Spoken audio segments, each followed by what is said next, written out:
Arquette, and you're watching Amplified. I own and operate a solar installation company.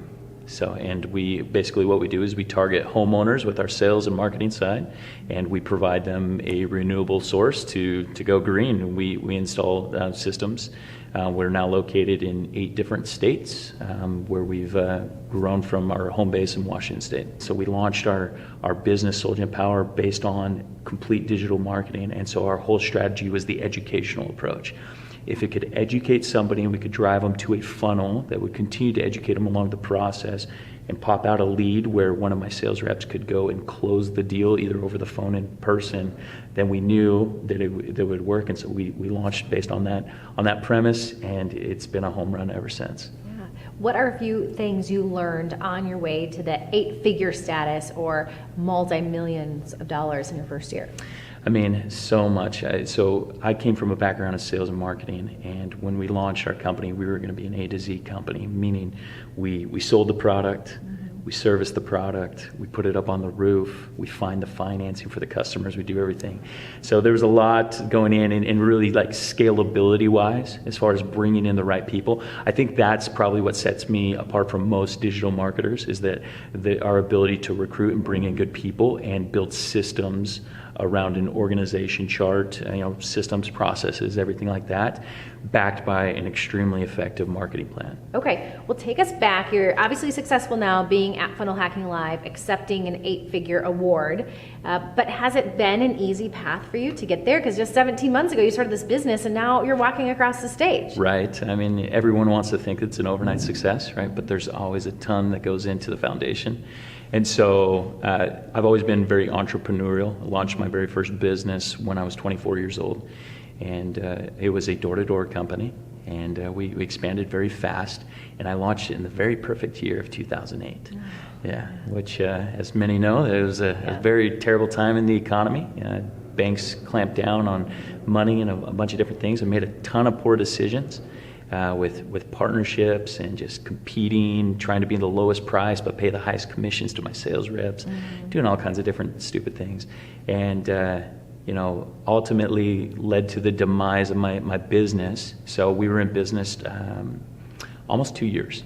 And during those 2 years, I had raised money from probably the 2 worst sources I possibly could, family. And so I raised over $1 million from my father-in-law and over $200,000 from my dad, who was a school teacher.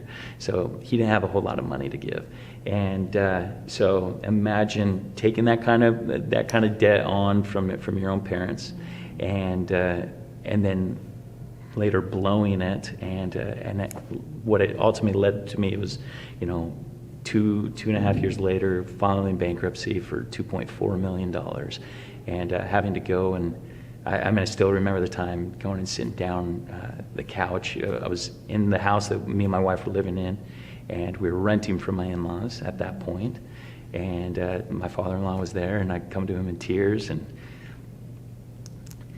just telling him that I lost everything. And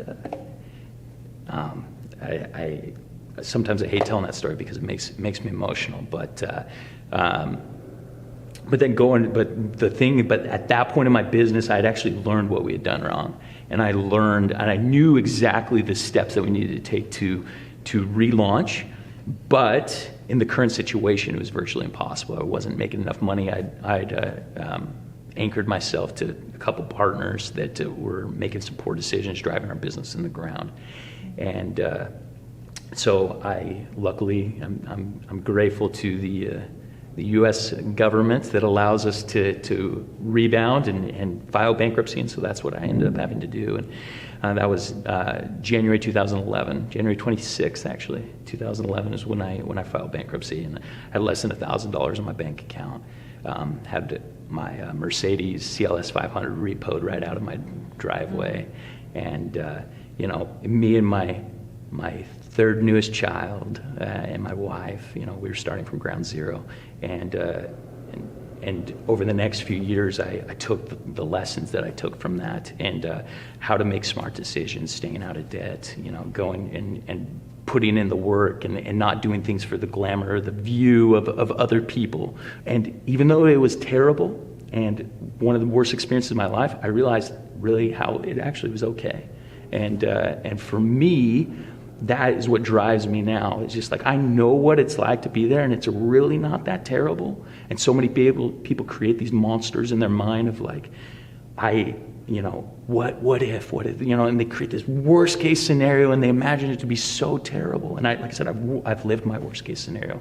And so for me, just being able to go and build over the last 8 years my real estate portfolio and build my net worth and do all these different things, and is really what has led us to our overnight success over at SoulGen. Yeah, what's the advice you have for anyone who's just getting started? Like, they're not really gunning for the 2 award yet, but they're just getting started, and they want to maybe have freedom from not having to have a boss or to clock in, and just to support their family. So there's 2 models that I live my life after, and it is, what would you do if you had no fear, right? And so just eliminating the fear altogether. What are the actions would I take if that was just completely, away from me? And then the other motto that I live by is just do it and figure out how later. And so, because so much in this life is just about taking action, just going and doing it, figuring out where you screwed up, figure out how, go back and repair what you did wrong, and then keep on going forward, and just constantly being at the edge of your comfort zone.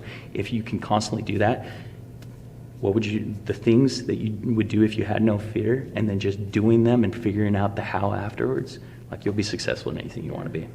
Where can we find you if you want to learn more? So with my consulting business, it's mybizhacker.com, B-I-Z. So, and SoulGen Power, and you can also find me on all different levels of social media. I'm known as the QB, short for the QB of life, the quarterback of life. And so on all social media platforms, I'm Chris Lee QB.